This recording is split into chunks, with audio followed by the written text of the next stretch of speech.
Hey guys, welcome back to the channel. Today is Friday, the 24th of February 2017. This article that was published on the 18th by F. Maguire at newsmax.com is a bit of good news around the George Soros situation. As it states here in the headline, Soros bets big against stock market. So over the years, George Soros has made a hell of a lot of money out of the stock markets and basically betting against countries and companies, and also being a henchman for the deep state shadow governments of this world. So this goes on to actually talk about what he has actually done to the lead up to the election race and where he has positioned a portion of his allocated funds, which are only totaling a measly 500 million US dollars. But nonetheless, that's still $500 million on the line. And you can guarantee no billionaire likes to lose $500 million on a wrong bet. Billionaire George Soros apparently has placed big bets against the stock market, according to a recent SEC filing. So immediately the line against the stock market means he is betting that it will go down, not up. A couple of quotes from CNBC, which obviously I don't like to read out, being a mainstream outlet. However, when it's against George Soros, it's acceptable. The position was most likely a costly one, as the S&P 500 has rallied 8% since October the 1st. More specifically, the index is up 9.4% since the November election of President Trump, whom Soros strongly opposed, obviously being the backer for Hillary Clinton. Soros' bets against stocks came in the forms of puts or options to sell on two exchange-traded funds that track broad market indexes. He took out a put position of 2.5 million shares on the iShares Russell 2000, a fund that tracks the small cap index, according to a S&P Global Market Intelligence analysis of Soros' filings with the Securities and Exchange Commission, SEC.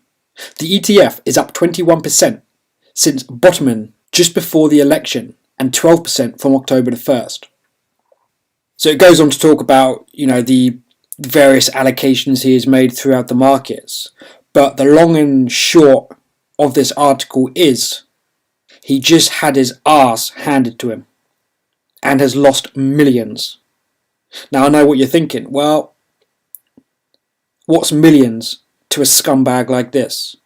It's nothing, really, when you're a multi-billionaire. But the principle is, people like this generally never lose, and he just lost.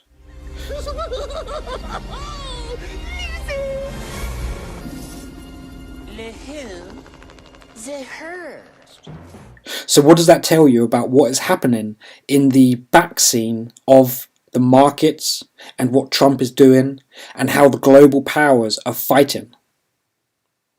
All the while, his NGOs are running riot in many countries, creating a lot of turmoil, chaos, confusion, and division.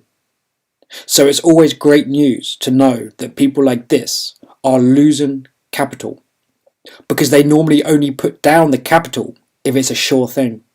Inside information. They control the markets. Well, clearly now they don't control the markets. Otherwise this bet would have paid out handsomely. So moving on to the next article. Again, more of the conglomerate battles taking place in the higher echelons of society. This next article is from Zero Hedge, 23rd of February by Tyler Durden. Google sues Uber for stealing self-driving car. Quote, secret recipe, end quote. And if you watched my last video about how the snake eats its own tail, then this is just more proof of how this current system is at the end of the cycle, because everything is devouring and turning on itself in a dog-eat-dog motion. and it is a no-holds-barred fight for supremacy. And to be honest, it's got to be a really ugly and difficult place at that top level of the ladder run for these massive corporations to be battling each other for domination. So what does it say? Again, I won't read the entire thing. One of our suppliers, specialising in LIDAR components, sent us an attachment of machine drawings of what was purportedly to be Uber's LIDAR circuit board, except its design bore a striking resemblance to Waymo's unique LIDAR design.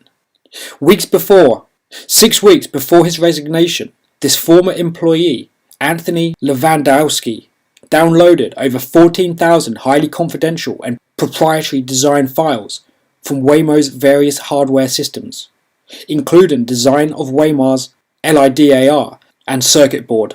To gain access to the Waymo's design server, he searched for and installed specialized software onto his company-issued laptop.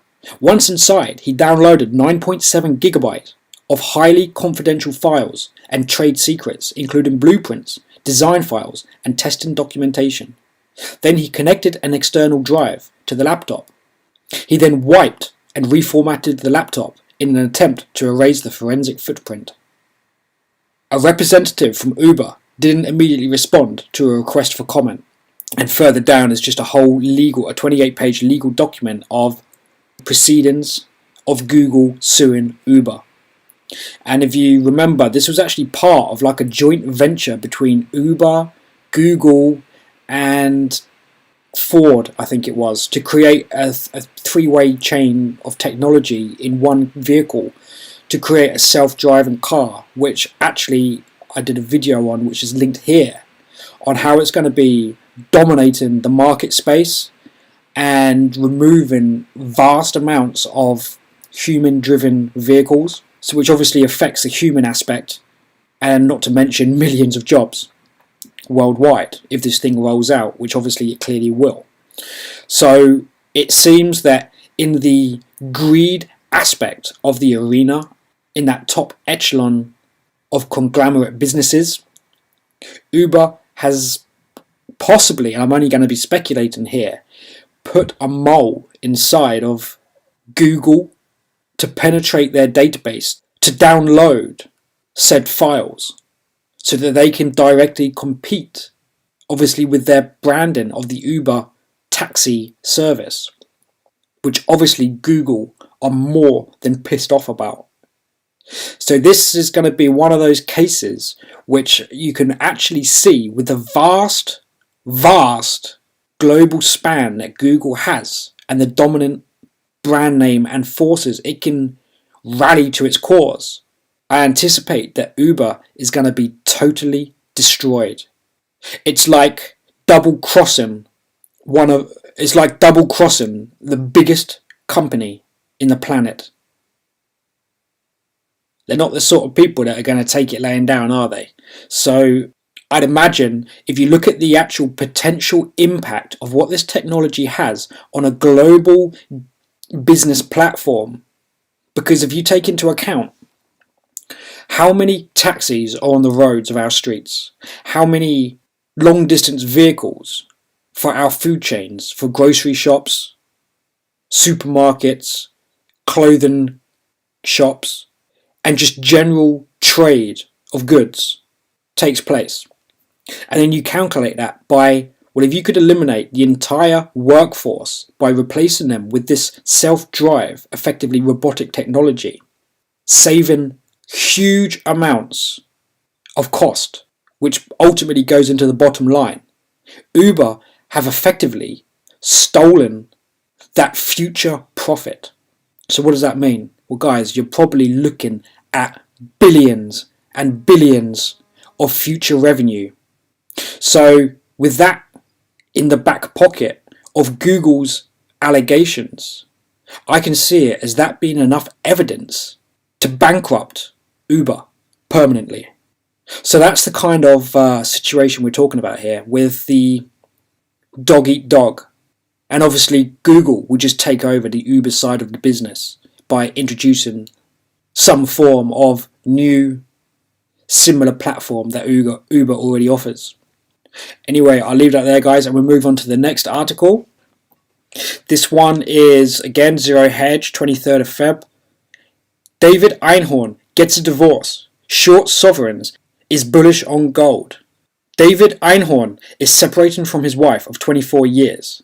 Yada, yada, yada. Nobody really gives a damn about that side of stuff. But I'll get to the important facts about this article. The billionaire Greenlight Capital founder, now estimated at 1.55 billion, not a huge amount in the billionaire scheme of things, but just wait for what the impacts could be with his potential publication of this information. Among the possessions at stake in the upcoming divorce is his 10,000 square foot home, and supposedly Einhorn's rumoured vault of gold stashed at a secret location in New York. Now it's starting to get interesting. He has said that gold is used by his fund as a hedge against inflation.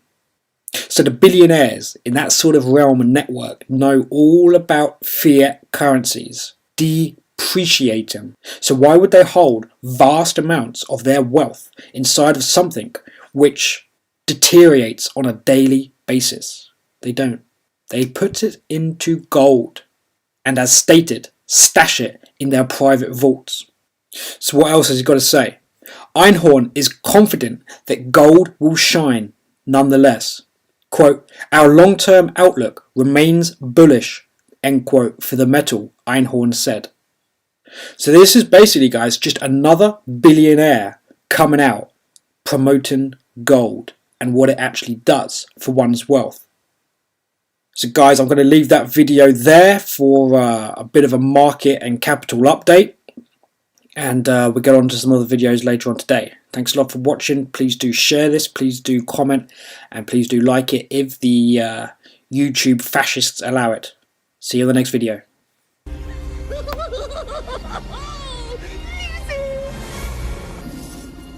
Le who? The her.